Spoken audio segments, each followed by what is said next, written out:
Channel let's play fantasy. இன்னைக்கு வந்து பாத்தீங்கன்னா ஐபிஎல்ல 62வது மேட்சான ஆர்சிபி வெர்சஸ் டிசி மேட்சுக்கான ப்ரெடிக்ஷன் தான் பார்க்க போறோம். ஸோ இன்னும் கொஞ்ச நாள்ல வந்து பாத்தீங்கன்னா இன்னொரு 10 மொத்தமே 74 மேட்ச் தான். இப்பவே 62வது மேட்ச் ப்ரிவியூ பார்க்கணும். ஒரு 12 மேட்ச் தான் மிஞ்சி இருக்கு.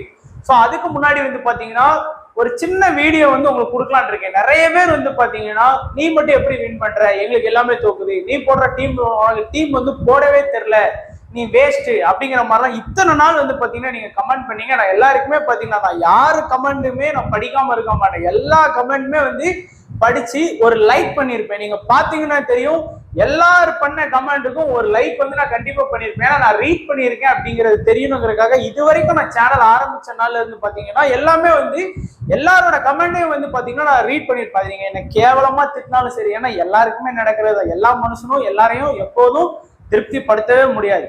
பட் நான் வந்து பாத்தீங்கன்னா இவ்வளவு நாள் நீங்க சொன்ன அந்த கமெண்ட்ஸ் எல்லாம் வச்சு நான் வந்து ஒரு சின்ன ஒரு வீடியோவா வந்து பாத்தீங்கன்னா என்னென்ன மிஸ்டேக் நீங்க பண்ணிருப்பீங்க, எதனால உங்களுக்கு வந்து இந்த ஃபேண்டசி மேல வெறுப்பு வருதுங்கிறது எல்லாமே நான் வந்து உங்களுக்கு வந்து பாத்தீங்கன்னா கண்டிப்பா சொல்றேன். நிறைய பேர் வந்து பாத்தீங்கன்னா ட்ரீம் லோன் கூட அதுல ஏமாத்துறாங்களா அப்படின்லாம் இருக்கு. ஸோ எல்லாத்தையுமே வந்து பாத்தீங்கன்னா ஃபுல் அண்ட் ஃபுல்லா வந்து நம்ம வந்து அனலைஸ் பண்ணி ஒரு வீடியோ போடலான் இருக்கோம். ஏன்னா எல்லாருமே வந்து பாத்தீங்கன்னா இந்த சேனல் வச்சிருக்கிறவங்க ஐபிஎல் ஆரம்பிக்கும் போதே வந்து பாத்தீங்கன்னா வீடியோ போடுவாங்க. ஸ்டார்டிங்ல வந்து பாத்தீங்கன்னா இது இப்படி இது அப்படி அப்படின்னா அப்படி இல்லை. நீங்க சொல்ற கமெண்ட்டை ஃபுல்லா எடுத்துட்டு அதுல இருந்து வந்து பாத்தீங்கன்னா என்னோட பெஸ்ட் ஆன்சரை கொடுக்குறேன். அதுவும் நிறைய பேருக்கு திருப்திப்படுத்தலாம், நிறைய பேருக்கு வந்து கேள்வி இருக்கலாம். ஸோ அதுவும் இருந்தாலும் நீங்க கமெண்ட் பண்ணுங்க. அடுத்த வீடியோல அதுக்கான இதையும் வந்து பாத்தீங்கன்னா நான் போடுறேன். ஸோ அந்த வீடியோ பார்க்கணும்னு நினைச்சீங்கன்னா மறக்காம நம்ம யூடியூப் சேனலை சப்ஸ்கிரைப் பண்ணிக்கோங்க.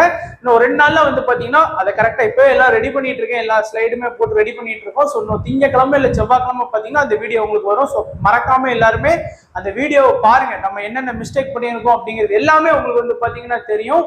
ஸோ இன்னைக்கு மேட்ச் வந்து ஆர்சிபி வெர்சஸ் டிசி. அண்ட் நம்மளுடைய டெலிகிராம் சேனல்ல ஜாயின் பண்ணல அப்படின்னா மறக்காம ஜாயின் பண்ணிக்கோங்க. ஃப்ரீயா தான் நம்ம சேனல் ரன் பண்ணிட்டு இருக்கோம். ஸோ எந்த ஒரு காசு வாங்கிக்கிட்டு நம்ம எதுவும் பெய்டு டீம் கொடுக்கறது இல்லை, ஃப்ரீயா தான் கொடுத்துட்டு இருக்கோம். ஸோ மறக்காம ஜாயின் பண்ணிக்கோங்க. லிங்க் வந்து டிஸ்கிரிப்ஷன் பாக்ஸ்ல இருக்குது. அதே போல நீங்க இன்னமும் விஷன் 11 ஆப்ல ஜாயின் பண்ணலாம், ஜாயின் பண்ணிக்கோங்க. ஏன்னா ட்ரீம் லெவனுக்கு அடுத்தபடியா வந்து பாத்தீங்கன்னா விஷன் 11 வந்து உங்களுக்கு வந்து என்ட்ரி ஃபீஸ் வந்து ரொம்ப கம்மியா இருக்கும். அண்ட் உங்களுக்கு ஸ்மால் லீக் பிளே பண்றதுக்கும் ரொம்பவே யூஸ்ஃபுல்லா இருக்கும். ஸோ ஜாயின் பண்ணாதவங்க ஜாயின் பண்ணிக்கோங்க. ஒரே கிளிக்ல நீங்க நிறைய கான்டெஸ்ட் கூட ஜாயின் பண்ணிக்கிடலாம். அண்ட் அதே போல வந்து பாத்தீங்கன்னா இன்னைக்கு மேட்சுக்கான ரிப்போர்ட் வந்து பாத்தீங்கன்னா உங்களுக்கே தெரியும். ஸோ நான் எப்பவும் சொல்ற மாதிரி தான், பிட்ச் ரிப்போர்ட்ல எனக்கு பெரிய உடன்பாடு இந்த பர்டிகுலர் ஐபிஎல் சீசன்ல இல்ல. நீங்க பாத்தீங்கன்னா ஃபர்ஸ்ட் ஹாஃப் ஃபுல்லாமே பாத்தீங்கன்னா பேட்ஸ்மேனுக்கு ரொம்ப அட்வான்டேஜ் இருந்தது. அதுக்கப்புறம் நிறைய வந்து இது கிளப்பி விட்டாங்க, ரூமர்ஸ் கிளப்பி விட்டாங்க, இது என்ன ஃபுல்லா பேட்டிங்கா இருக்கு, சேவ் பவுலர்ஸ் அப்படின்னு அஸ்வின் கூட வந்து நம்ம ரவிச்சந்திரன் அஸ்வின் கூட ட்வீட் பண்ணி இருந்தாரு. ஸோ அதுக்கப்புறம் வந்து பாத்தீங்கன்னா என்னைக்கு வந்து பஞ்சாப் வந்து கேகேஆரை சேஸ் பண்ணாங்களோ அது ரொம்ப இதாச்சு. ஸோ அதுல இருந்து வந்து பாத்தீங்கன்னா கொஞ்சம் பேட்டிங்கை விட பவுலர்ஸ்க்கு வந்து கொஞ்சம் சப்போர்ட் பண்ற மாதிரி பிச்சு போட ஆரம்பிச்சிட்டாங்க. அதுல இருந்தே பாத்தீங்கன்னா ஆர்சிபி நல்லா ஆட ஆரம்பிச்சிட்டாங்க. ஸோ அதனால பெருசா பிச்சு உடன்பாடுல இல்லை எனக்கு. நீங்க பாக்குறவங்க பாத்துக்கோங்க. இந்த பிச்சை பொறுத்த வரைக்கும் ஆர்சிபி பிச்சை பொறுத்த வரைக்கும் நம்ம சின்னசுவாமி ஸ்டேடியம் பொறுத்த வரைக்கும் நான் நேர்லயே இந்த ஸ்டேடியம் பார்த்திருக்கேன். பவுண்டரி லைன் வந்து ரொம்ப சின்னது. ஸோ செகண்ட் பேட்டிங் பண்ற டீமுக்கு வந்து அட்வான்டேஜ் இங்க இருக்கும். டியூ ஃபேக்டர் வந்து பாத்தீங்கன்னா கண்டிப்பா இந்த பிச்சில் வந்து இருக்கும். ஸோ அதனால டாஸ் வின் பண்ற கேப்டன் பவுல் எடுத்து ரெண்டாவது சேசிங் பண்றதுக்கு ரொம்பவே விரும்புவாங்க. சேசிங் பண்ற டீமுக்கு வந்து அட்வான்டேஜ் அதிகம். ஸோ இந்த மேட்ச் பாத்தீங்கன்னா ஜிடி வெர்சஸ் ஆர்சிபி மேட்ச்ல சேசிங் வின் பண்ணியிருக்காங்க. இந்த மேட்ச்ல சேசிங் வின் பண்ணனாலும் 287 இந்த ஐபிஎல் சீசன்ல வந்து பாத்தீங்கன்னா இந்த சீசன்ல ஐபிஎல் ஹிஸ்டரியில இதான் அதிகம். ஆனா அதையும் பாத்தீங்கன்னா ஆர்சிபி போராடி 262 ரன் வரைக்கும் கொண்டு போவாங்க. இந்த மேட்ச் வந்து பாத்தீங்கன்னா ஆர்சிபியால பெருசா ஸ்கோர் பண்ண முடியாது. இதுல கேகேஆர் வந்து ஈஸியா ஆர்சிபியை வின் பண்ணிடுவாங்க. 150 16வது ஓவர்லயே அடிச்சு முடிச்சிருவாங்க. அதனால பேட்டிங் செகண்டுக்கு வந்து பாத்தீங்கன்னா கொஞ்சம் அட்வான்டேஜ் கொடுக்குற மாதிரி டீம் செட் பண்ணுங்க. அது டிசியா இருந்தாலும் சரி, அதே ஆர்சிபியா இருந்தாலும் சரி, சப்போர்ட் பண்ற மாதிரி கொடுங்க. அண்ட் இப்ப பார்க்க போறது இந்த சீசன்ல 5 மேட்ச் நடந்திருக்கு. 2 பேட்டிங் ஃபர்ஸ்ட், 3 பேட்டிங் செகண்ட், ஒரு மேட்ச் 150க்குள்ள 169க்குள்ள 2 இன்னிங்ஸ், 189க்குள்ள 5 இன்னிங்ஸ், 190 பிளஸ் பாத்தீங்கன்னா 2 இன்னிங்ஸ் ஸ்கோர் பண்ணிருக்காங்க. ஹை ஸ்கோர் எஸ்ஆர்ஹெச் ஐபிஎல் ஹிஸ்டரியில 287, லோ ஸ்கோர் ஜிடி 147 ஸ்கோர் பண்ணிருக்காங்க. ஸோ 2 டீமுக்கான ஹெட் டு ஹெட் பாத்தீங்கன்னா 30 மேட்ச் ஆடி இருக்காங்க. அதுல 18 ஆர்சிபி வின் பண்ணிருக்காங்க, 11 தான் வந்து பாத்தீங்கன்னா டிசி வின் பண்ணிருக்காங்க. ஒரு 7 மேட்ச் வந்து ஆர்சிபி லீடிங்ல இருக்கிறாங்க. ஆர்சிபியோட ஹை ஸ்கோர் 215, லோ ஸ்கோர் 137. டிசியோட high score 196, low score 95. And இப்போ வந்து நம்ம டைரக்டா ப்ரெடிக்ஷன் பார்த்துடலாம். பவுலர்ஸோட பேட்டு சரியா இல்லாத காரணத்தினால இந்த மேட்ச் வந்து நான் கொடுக்கல. மீதி வரக்கூடிய எல்லா மேட்சுமே நான் கொடுத்துருந்தேன். ஏன்னா ஒரு சில டவுட் இருந்தது, தப்பா கொடுக்கறதுக்கு கொடுக்காம போயிடலாங்கிறதுனால நான் கொடுக்கல. ஸோ இன்னைக்கு வந்து பாத்தீங்கன்னா ஆர்சிபி வெர்சஸ் டிசி ரெண்டு டீமுமே பிளே ஆஃபுக்கு போறதுக்கு ரொம்ப போராடிட்டு இருக்காங்க. கால்குலேட்டர் எடுத்து இது அப்படி அப்படிங்கிற மாதிரி. ஸோ எல்லாமே இந்த டீம் கையில இல்ல, ஆப்போனன்ட் டீம் கையில தான் இருக்கு. இவங்க உள்ள போறதும் வெளியே போறதும். ஸோ கடைசி வரைக்கும் போராடுவாங்க அப்படிங்கிறது மட்டும் தெரியுது. டபுள் ஆப்ஷன் இருக்கக்கூடிய பிளேயர்ஸ் பார்த்தோம் அப்படின்னா ஃபர்ஸ்ட் வந்து வில் ஜாக் இருக்கிறாரு ஆர்சிபில. ஒரு 73% பேர் ட்ரை பண்ணியிருக்காங்க. ஆனா அவர் வந்து பாத்தீங்கன்னா ஒரு 7வது பவுலிங் ஆப்ஷன்ல தான் இருக்காரு. அதையும் நான் மென்ஷன் பண்ணிடுறேன். 7th பவுலரிங் ஆப்ஷன்ல தான் இருக்கிறாரு. ஏன்னா நம்ம வில் ஜாக் வந்து கண்டிப்பா 4 ஓவர், சுனில் நரேன் மாதிரி 4 ஓவர் பவுலிங் பண்ணி பேட்டிங் பண்ணக்கூடிய பவுலர், பேட்ஸ் ஆல்ரவுண்டர் கிடையாது. ஏதோ தேவைக்கு ஏற்ப ஒரு 2 ஓவர், அதிகபட்சம் தான் 2 ஓவர் பவுல் பண்ணலாம். அதுக்கு மேல அவர் பவுல் பண்றதுக்கான வாய்ப்பு கிடையாது. அதுக்கு அடுத்தபடியா கிரீனுமே பாத்தீங்கன்னா ஒரு 2 ஓவர் கண்டிப்பா பவுல் பண்ணிடுவாரு. 6th பவுலிங் ஆப்ஷன்ல தான் இருக்கிறாரு. அதையும் மென்ஷன் பண்ணிடுறேன். 6th பவுலிங் ஆப்ஷன்ல இருக்காரு. அதிகபட்சமா 2 ஓவர் பவுலிங் பண்றாரு. ஆனா கிரீன் வந்து பாத்தீங்கன்னா விக்கெட் டேக்கிங் பவுலர். மேட்சுக்கு மேட்ச் அட்லீஸ்ட் ஒரு விக்கெட்னா கூட எப்படியாவது ட்ரை பண்றாரு. சில இன்னைக்கு வில் ஜாக்கை விட கம்பேர் பண்ணும்போது கிரீன் வந்து கொஞ்சம் விக்கெட் டேக்கிங் பவுலரா தான் இருக்காரு. அதுக்கு அடுத்தபடியா தினேஷ் கார்த்திக் விக்கெட் கீப்பர் ஆப்ஷன்ல இருக்கிறாரு. அதாவது ஆர்சிபி என்னைக்கெல்லாம் கேவலமா ஆடுதோ அன்னைக்கெல்லாம் டிகேயோட பெர்ஃபார்மன்ஸ் நல்லா இருக்கும். ஆர்சிபி நல்லா ஆடினாலும் டிகேயோட பெர்ஃபார்மன்ஸ் கொஞ்சம் ஆவரேஜா எல்லா மேட்சுமே ஸ்கோர் பண்ணி கொடுக்கக்கூடிய பிளேயரா தான் இருக்காரு. ஸோ ஆர்சிபியை பொறுத்த வரைக்கும் வில் ஜாக், கிரீனு, டிகே இந்த 3 பேருக்கும் டபுள் ஆப்ஷன் இருக்கு. டிசி பாத்தீங்க அப்படின்னா ஸ்டார்டிங்ல ரிஷப் பண்ட்டுக்கு தான் இருக்கு. ஸோ ரிஷப் பண்ட்டை பொறுத்த வரைக்கும் விக்கெட் கீப்பர் ஆப்ஷன்ல இருக்கிறாரு. அண்ட் பேட்டிங்கும் இந்த சீசன்ல வந்து பாத்தீங்கன்னா எல்லா மேட்சுமே ஓரளவுக்கு நல்ல கணிசமான ஸ்கோர் வந்து ஆடி கொடுத்துட்டு தான் இருக்கிறாரு. அதுக்கு அடுத்து வந்து பாத்தீங்கன்னா குல்தீப் நபி. ஸோ இது வந்து ஆப்கானிஸ்தான் பிளேயர். மிச்சல் மார்ஸுக்கு மேல வந்து பாத்தீங்கன்னா நபியை வந்து இப்போ ரீசெண்டா வாங்கினாங்க. வெறும் 2% தான் ட்ரை பண்ணியிருக்காங்க. ஆனா நபிக்கு வந்து பாத்தீங்கன்னா அவர் வந்து 7th பவுலிங் ஆப்ஷன்ல தான் இருக்கிறாரு. ஸோ அதையும் மென்ஷன் பண்ணிடுறேன். அதிகபட்சமா பாத்தீங்கன்னா 2 ஓவர் வரைக்கும் பவுல் பண்ணலாம். அதுக்கு மேல பவுல் பண்ண முடியாது. அதுவே இன்னொரு அட்வான்டேஜ் என்னன்னா அந்த 2 ஓவர்ல ஒரு விக்கெட் என்னமா எடுத்தாரு அப்படின்னா அன்னைக்கு வந்து ஓவர் போடலாம். அதுவும் ஒரு விக்கெட் எடுத்தாருனாலுமே எக்ஸ்ட்ரா 1 ஓவர் தான் கொடுப்பாங்க. ஏன்னா ஆல்ரெடி அவங்க கிட்ட 6 மெயின் பவுலிங் ஆப்ஷன் இருக்கனால 7வது ஆப்ஷன்ல தான் அவர் இருக்கிறாரு. அதுக்கு அடுத்தபடியா அக்ஷர் படேலை பொறுத்த வரைக்கும் நம்ம வந்து ப்ரெடிக்ட் பண்ணவே முடியாது. திடீர்னு 1 டவுன் கூட ஆட வைப்பாங்க, திடீர்னு 2 டவுன் ஆட வைப்பாங்க, திடீர்னு லேட்டா கூட ஆட வைப்பாங்க. அந்த பேட்டிங் பொசிஷன் வந்து அக்ஷர் படேலுக்கு வந்து மாறிக்கிட்டே இருக்கும். அந்த மேட்சுக்கு தகுந்தாப்புல வந்து பாத்தீங்கன்னா ரிக்கி பாண்டிங் மாத்தி விட்டுட்டே இருப்பாரு. ஆனா நல்ல ஒரு பிளேயர், 4 ஓவர் பவுலிங் பண்றாரு, பிளஸ் பேட்டிங் வாய்ப்புமே கிடைச்ச மேட்ச் எல்லாம் நல்லா சரியா பெர்ஃபார்ம் பண்ணி இருக்கிறாரு. ஸோ 2 டீம்ல இருந்துமே பாத்தீங்கன்னா டபுள் ஆப்ஷன்ல இருக்கக்கூடியது ரிஷப் பண்ட், குல்தீப் நபி, அக்ஷர் படேல். இங்க வந்து Will Jacks, Green, Dinesh Karthik. 2 டீம்லயுமே டெத்ல யார் பவுல் பண்றா அந்த 17 to 20 இது ரொம்ப முக்கியம். இந்த இதுல பவுல் பண்றவங்க வந்து கண்டிப்பா விக்கெட் எடுக்காங்க. ஆர்சிபியை பொறுத்த வரைக்கும் பாத்தீங்க அப்படின்னா அந்த இடத்துல வந்து ஃபெர்குசன் வந்து 2 ஓவர் பவுல் பண்றாரு. 22% தான். ஃபெர்குசன் விளாண்ட எல்லா மேட்சுமே அட்லீஸ்ட் ஒரு விக்கெட்னா கூட கண்டிப்பா எடுத்து கொடுத்துட்டு இருக்காரு. அதனால மினிமம் ஒரு விக்கெட் கேரண்டி அந்த மாதிரி. ஏன்னா 4 ஓவர் கண்டிப்பா பவுல் பண்றாரு, விக்கெட் எடுக்காரு. அதே மாதிரி அந்த இடத்துல சிராஜு வந்து பாத்தீங்கன்னா 1 ஓவர் பவுல் பண்றாரு. சிராஜோட அட்டாக் பொதுவா வந்து பாத்தீங்கன்னா இனிஷியல் தான். அதாவது 1வது ஓவர் பவுல் பண்ணுவாரு, 3வது ஓவர் பவுல் பண்ணுவாரு. அன்னைக்கு அந்த 2 ஓவர்லயுமே பயங்கரமா அடி வாங்கினாருன்னா அப்படியே ஸ்டாப் பண்ணிடுவாங்க. அதே அந்த 2 ஓவர்ல மாசா பவுல் பண்ணாரு அப்படின்னா 5வது ஓவரே சேர்த்து கொடுத்துருவாங்க. அப்போ டெத்ல போடுறதுக்கான வாய்ப்பு இல்லை. ஸோ இனிஷியல்ல நல்லா பெர்ஃபார்ம் பண்ணிட்டாருன்னா டெத்ல போட மாட்டாரு. இனிஷியல்ல சரியா லாஸ்ட் மேட்ச்லாம் பாத்தீங்கன்னா இனிஷியல்ல நல்லா வச்சு செஞ்சாங்க சிராஜ. ஸோ அப்படிங்கும்போது டெத்ல ஓவர் கொடுத்தாங்க. அந்த மாதிரிதான்.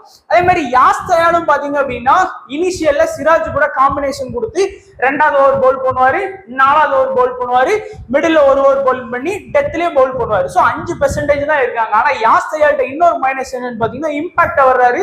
ஃபீல்ட் பவுலிங் டைம்ல வந்து பாத்தீங்கன்னா நம்ம பேட்டிங் டைம்ல வந்து பாத்தீங்கன்னா அவருக்கான அந்த வாய்ப்பு இருக்காது. ஸோ ஃபீல்டிங் டைம்ல மட்டும்தான் வந்து இது பண்ற மாதிரி இருக்கும். ஸோ இம்பாக்ட் பிளேயர் திடீர்னு வந்து பாத்தீங்கன்னா இம்பாக்ட் பிளேயரை நம்ப முடியாது. திடீர்னு பேட்டிங் ரொம்ப சொதப்பிட்டாங்க அப்படின்னா ஒரு அனுஜ் ராவத் மாதிரி ஒரு பேட்ஸ்மேனை வந்து இம்பாக்ட் பிளேயரா கொண்டு வந்துட்டாங்கன்னா யாஸ் தயால் வேஸ்டா போயிடுவாரு. ஸோ அது ஒரு மைனஸ் யாஸ் தயால் கிட்ட இருக்குது, ஞாபகம் வச்சுக்கோங்க. ஸோ டெத்ல பவுல் பண்றது ஃபெர்குசன் 2 ஓவர், அதுக்கப்புறம் வந்து பாத்தீங்கன்னா சிராஜ் 1 ஓவர், யாஸ் தயால் இந்த ஓவர் வேணா திடீர்னு மாறலாம், திடீர்னு ஃபெர்குசன் ஒன்னும் யாஸ்தயால் ரெண்டும் சிராஜ் ஒன்னும் அந்த மாதிரி பவுல் பண்ணலாம். அண்ட் இந்த டீமை பொறுத்த வரைக்கும் பாத்தீங்க அப்படின்னா நம்ம டிசியை பொறுத்த வரைக்கும் முகேஷ் குமார் தான் டெத் ஸ்பெஷலிஸ்ட். இங்க 2 ஓவர் வந்து பாத்தீங்கன்னா டெத்ல பவுல் பண்ணிடுவாரு. லாஸ்ட் மேட்ச் கூட டெத்ல ஒரே ஓவர்ல 2 விக்கெட்லாம் எடுத்து கொடுத்திருக்காரு. நல்லாவே பவுல் பண்றாரு. இந்த சீசனை பொறுத்த வரைக்கும் பாத்தீங்கன்னா முகேஷ் குமார் வந்து 32% தான் எடுத்திருக்காங்க. அதே மாதிரி வந்து பாத்தீங்கன்னா ரிஷித் சலாமும் வந்து பாத்தீங்கன்னா டெத்ல வந்து 1 ஓவர் வந்து பவுல் பண்றாரு. அண்ட் கலீல் அகமது இல்ல இசாந்த் சர்மா 2 பேர்ல யாராச்சும் 1 ஓவர் பவுல் பண்ணலாம். ஆனா மோஸ்டா கலீல் அகமதோட அட்டாக் வந்து பாத்தீங்கன்னா 1வது ஓவர், 3வது ஓவர், 5வது ஓவர் இந்த மாதிரி இனிஷியல்ல தான் இருக்கும். எப்படி சிராஜ் வந்து இனிஷியல் அட்டாக் பண்றாரோ அதே மாதிரி தான் கலீல் அகமது இனிஷியல் அட்டாக் பண்றாரு. இசாந்த் சர்மாவோட பெர்சன்டேஜ் பிக் 5. அண்ட் இங்க மீதி இருக்கக்கூடிய குல்தீப் யாதவ் வந்து பாத்தீங்கன்னா வெறும் 76% செலக்ட் பண்ணக்கூடிய மெயின் ஸ்பின்னர். இங்க சொப்ரைன் சிங் வந்து பாத்தீங்கன்னா வெறும் 13% தான் ட்ரை பண்ணிருக்காங்க. ஓவர் வந்து ஃபுல்லா பவுல் பண்ண மாட்டேங்காரு. அது ஒரு பெரிய மைனஸ் சொப்ரைன் சிங். சோ அடுத்து பேட்டிங்கை பொறுத்த வரைக்கும் பாத்தீங்கன்னா ஒரு டாப் ஆர்டர்ஸை பொறுத்த வரைக்கும் இங்க ஃப்ரெஷரு, அபிஷேக் போரல், சாய் கோப்பு, ரிஷப் பண்ட் பார்த்தாச்சு, டப்ஸ். இதுல வந்து ஃப்ரெஷரையும் சரி டப்ஸையும் சரி எல்லாருமே இம்பார்ட்டன்ஸ் கொடுப்பாங்க. ஏன் அபிஷேக் போரல 48% பேர் எடுத்திருக்காங்கன்னா லாஸ்ட் மேட்ச்ல அவரோட பெர்ஃபார்மன்ஸ் நல்லா இருந்தது, அதனால எடுத்திருக்காங்க. இந்த டீமை பொறுத்த வரைக்கும் விராட் கோலியோட கன்சிஸ்டன்சியான பெர்ஃபார்மன்ஸுக்காக 96 பேர் எடுத்திருக்காங்க. டியூ பிளஸிஸ் 72 பேர். ஏன்னா திடீர்னு அந்த பவர் பிளேல அடிச்சாருன்னா நல்லா அடிச்சிருவாங்க. நான் பஞ்சாப் கூட சொன்னேன், பஞ்சாப் கூட ரொம்ப வீக் ஆடி இருக்காரு. இருந்தாலும் நான் என் டீம்ல எடுத்து வச்சிருந்தேன். நான் வந்து சஷாங்க் சிங் எடுக்கலாம்னு நினைச்சேன் டியூ பிளஸிஸ்க்கு பதிலா. ஆனாலும் வந்து பாத்தீங்கன்னா சேஃப். எல்லாரோட டீம்லயும் பாத்தீங்கன்னா நம்ம ஆப்பனண்ட் யோசிச்சோம் அப்படின்னாலே டியூ பிளஸிஸ் எடுத்துட்டு தான் வர்றாங்க. நீங்க டியூ பிளஸிஸ் இல்லாம நேற்று ஒரு டீம் கூட பாத்துருக்க முடியாது. அதனாலதான் கொஞ்சம் பயந்து போய் சஷாங்க் சிங்க்கு பதிலா டியூ பிளஸிஸை எடுத்தேன். ஸோ விருப்பம் உள்ளவங்க வந்து பாத்தீங்கன்னா இந்த மேட்ச்ல வந்து டியூ பிளஸிஸ் ஆடலாம். அதே மாதிரி படிடரை வந்து நான் ட்ரம்ப் பிக்கா யூஸ் பண்ணீங்க லாஸ்ட் மேட்ச்ல படிடரோட பெர்சன்டேஜ் பிக் 20, இந்த மேட்ச்ல 65. ஏன்னா லாஸ்ட் மேட்ச்ல அடிச்ச 50 அந்த மாதிரி. அதனால டியூ பிளஸிஸ் பேலா படிடர் நான் ஏற்கனவே சொல்ற மாதிரி. ஏன்னா படிடர் வந்து ரீசெண்டா நல்லா ஸ்கோர் பண்ண ஆரம்பிச்சிட்டாரு. ஒரு 450 ஒரு 6 மேட்ச்ல அந்த மாதிரி அடிச்சிட்டாரு. அதனால நல்ல ஃபார்ம் ஆடுறாரு. ஸ்பின்னர்ஸ் குறிப்பா நல்லாவே ஆடுறாரு. அதனால படிடரை நீங்க போக்கஸ் பண்ணிக்கலாம். ஸோ இன்னைக்கு மேட்ச்ல நீங்க டிஃபரன்ஷியல் பிக்கா யூஸ் பண்ணணும்னு நினைச்சீங்கன்னா ஒரு சில பிளேயர் தான் டிஃபரன்ஷியல் பிக்கா இருக்கிறாங்க. அதாவது நீங்க இப்ப ஆர்சிபின்னு எடுத்துக்கிட்டீங்கன்னா எல்லாருமே Virat Kohli, due Plessis, will jack, படிடர், கிரீனி, அதுக்கப்புறம் வந்து பாத்தீங்கன்னா சிராஜ். இந்த ஒரு 5-6 பேர் தான் கரெக்டா எல்லாருமே போக்கஸ் பண்ணுவாங்க. அதே மாதிரி நீங்க டிசி எடுத்துக்கிட்டீங்கன்னா ஃப்ரெஷரு, அதுக்கப்புறம் ரிஷப் பண்ட், டப்ஸ், அக்ஷர் பட்டேல், குல்தீப் யாதவ், இந்த 5 பேரோட கண்டிப்பா டீம்ல இருப்பாங்க. ஸோ டோட்டலா பாத்தீங்கன்னா ஒரு 10 பிளேயர் கிட்ட சேஃபா தான் எல்லாருமே ட்ரை பண்ண போறீங்க. ஸோ சேஃபா உள்ள பிளேயர்ஸை எதுவுமே பண்ணாதீங்க. என்ன பொறுத்த வரைக்கும் இந்த முகேஷ் குமாரை இன்னைக்கு நீங்க ஒரு டிஃபரன்ஷியல் பிக்கா யூஸ் பண்ணலாம். ஏன்னா 30% பேர் தான் எடுத்திருக்காங்க. அவர் மேட்ச் மினிமம் 1 விக்கெட் எடுத்து கொடுக்காரு. சில டைம்ல இம்பாக்ட் பிளேயரா வராரு. அது ஒரு பெரிய மைனஸ். அதையும் ஞாபகம் வச்சுக்கோங்க. சோ முகேஷ் குமார் இன்னைக்கு உங்களோட ஒரு ட்ரம்ப் பிக்கா இருக்கிறதுக்கான வாய்ப்பு இருக்கு. அதே மாதிரி பாத்தீங்கன்னா இந்த குல்தீப் அண்ட் நபியும் வந்து பாத்தீங்கன்னா உங்களுடைய ஒரு டிஃபரன்ஷியல் பிக்கா நீங்க யூஸ் பண்ணலாம். ஸோ இந்த 2 பேரும் தான். ஏன்னா சாய் கோப்பை பொறுத்த வரைக்கும் நான் 10% எடுத்திருக்காங்க சொல்லி நான் டிஃபரன்ஷியல் பிக்னு சொல்லி நீங்க இம்பார்ட்டன்ஸ் கொடுக்கலாம். ஆனா வந்து பாத்தீங்கன்னா சாய் கோப் வந்து இன்னைக்கு மேட்ச்ல 100 ரன் அடிச்சாலுமே ஸ்மால் லீக்ல பாதிப்பே இருக்காது. உங்களுக்கு யாருமே ஸ்மால் லீக்ல வந்து சாய் கோப் எடுக்க மாட்டாங்க. அதனால சேஃபாவே போறது பெஸ்ட். டப்ஸ் பிரஷரோட போறதே பெஸ்ட்னு தோணுது. அதே மாதிரி இந்த டீம் நம்ம ஆர்சிபியை பொறுத்த வரைக்கும் பாத்தீங்கன்னா டாப்ல எல்லாருமே ஹை செலக்டட் பெர்சன்டேஜ் தான். ஒருவேளை டிகே வந்து இன்னைக்கு வந்து நீங்க டிஃபரன்ஷியல் பிக்கா யூஸ் பண்ணலாம். ஏன்னா சப்போஸ் விராட் கோலிலாம் லாஸ்ட் மேட்ச் நம்ம நினைக்கிறோம் விராட் கோலி 92 ரன் அடிச்சாரு அப்படின்னு. எத்தனை கேட்ச் மிஸ் பண்ணாங்க தெரியுமா அவர் பால்ல? ஃபர்ஸ்ட் டக் அவுட்ல போகக்கூடிய பிளேயர் விராட் கோலி நேத்து. ஆனா வந்து 92 ரன் லாஸ்ட் மேட்ச் அடிச்சதுக்கு காரணம் அந்த கேட்ச் மிஸ். அதுவும் எங்க ஊர்ல விளாண்டா கூட நாங்க இந்த மாதிரி கேட்ச் மிஸ் பண்ண மாட்டோம். பஞ்சாப் டீம் நேரத்தை அந்த அளவுக்கு வந்து பாத்தீங்கன்னா கேட்ச் மிஸ் பண்ணாங்க. எல்லாருக்குமே வந்து பாத்தீங்கன்னா கேட்ச் மிஸ் பண்ணிட்டு இருந்தாங்க லாஸ்ட் மேட்ச்ல வந்து பஞ்சாப் வந்து. ஸோ அதனால ஒருவேளை அப்படி போச்சுன்னா டிகே வந்து பேட்டிங் பண்றதுக்கான வாய்ப்பு இருக்கும். ஸோ டிகே வந்து ஒரு நல்ல ஒரு டிஃபரன்ஷியல் பிக்கா இருப்பாரு. அதே மாதிரி பாத்தீங்கன்னா கரண் சர்மாவையும் யாருமே போக்கஸ் பண்ண மாட்டேங்கிறோம். லாஸ்ட் மேட்ச் கூட 2 விக்கெட் கரண் சர்மா எடுத்தாரு. ஏன்னா ஒரு நல்ல மெயின் ஸ்பின்னரா இருக்காரு. சோ கரண் சர்மா ஒரு நல்ல டிஃபரன்ஷியல் பிக்கு, யாஸ்தயாலும் ஒரு நல்ல டிஃபரன்ஷியல் பிக்கு. இம்பாக்ட் பிளேயரா வராம இருந்தாருன்னா நல்ல differential pick. So DK, Karan Sharma, Yash Dayal, Kuldeep Nabi and Mukesh Kumar, இந்த 5 பேரையும் நல்லா போக்கஸ் பண்ணிக்கோங்க. இப்போ நம்ம சேஃபான ஸ்மால் லீக் டீம் பாத்தீங்கன்னா உங்களுக்கே புரியும். ஸோ சேஃபா தான் டீம் கிரியேட் பண்ணியிருக்கோம். ரிஷப் பண்ட், டப்ஸ், ஃப்ரெஷரு, அக்ஷர் பட்டேல், குல்தீப் யாதவ், முகேஷ் குமாரை யாருமே எடுக்க மாட்டாங்க. And Virat Kohli, du Plessis, Will Jacks, கிரீனிஸ், சிராஜ். இந்த முகேஷ் குமாருக்கு பதிலாக தான் எல்லாருமே வந்து பாத்தீங்கன்னா படிடர்கிட்ட போகலாம், இல்லைன்னா ஏதாச்சும் ஒரு ஆர்சிபி பவுலிங் ஆப்ஷன் ஃபெர்குசன் போகலாம். பட் நம்மளுடைய ட்ரம்ப் பிக்கா பாத்தீங்கன்னா டிகே, கரண் சர்மா அண்ட் யாஸ் தயால், அதுக்கப்புறம் வந்து பாத்தீங்கன்னா குல்தீப் நபி, முகேஷ் குமார். இந்த 5 பேரையுமே உங்க டீம்ல ட்ரை பண்ண பாருங்க. கேப்டன் வைஸ் கேப்டன் பொதுவா வந்து பாத்தீங்கன்னா எல்லாருமே விராட் கோலியை கேப்டனாகவும் வைஸ் கேப்டன் வந்து ரிஷப் பண்டையும் ட்ரை பண்றதுக்கான வாய்ப்பு இருக்கு. என்ன பொறுத்த வரைக்கும் வில் ஜாக்கை வந்து இன்னைக்கு கேப்டனா ஃபோக்கஸ் பண்ணி பார்க்கலாம். மேபி ரிஸ்க் எடுக்க தைரியம் இருக்கிறவங்க கேப்டனா வந்து வில் ஜாக்கையும், வைஸ் கேப்டனா வந்து பாத்தீங்கன்னா குல்தீப் யாதவையும் நீங்க ஃபோக்கஸ் பண்ணி பாருங்க. ஏன்னா ஸ்பின்னர்ஸ் வந்து கொஞ்சம் ஆடுறது கஷ்டம். இந்த மாதிரி பிச்சில் திடீர்னு விக்கெட் விட்டுருவாங்க. குல்தீப் யாதவ 2 விக்கெட் எடுத்து கொடுக்காரு.